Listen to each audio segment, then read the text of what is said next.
তেলের খনি না খনি লাগবে না এরা মনে হয় ট্যাঙ্কার যদি গিফট করতে ভাই তেল সহ না একটা এক গাড়ি বাইরে খেয়ে দিতাম আর মনে করে যে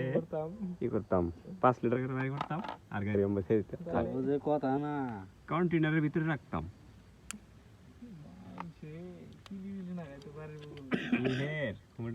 প্রাইভেট তেল এটা তাও গাড়িতে বলে তাও গাড়ি ব্রাস্ট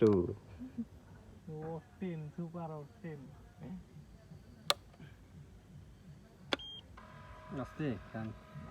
ভাই এটার পেট্রোল দাম বেশি আপনার জন্য বেশি আপনার কাছে এই আমি করতে পারেন আমার ঘোরার সময় শেষ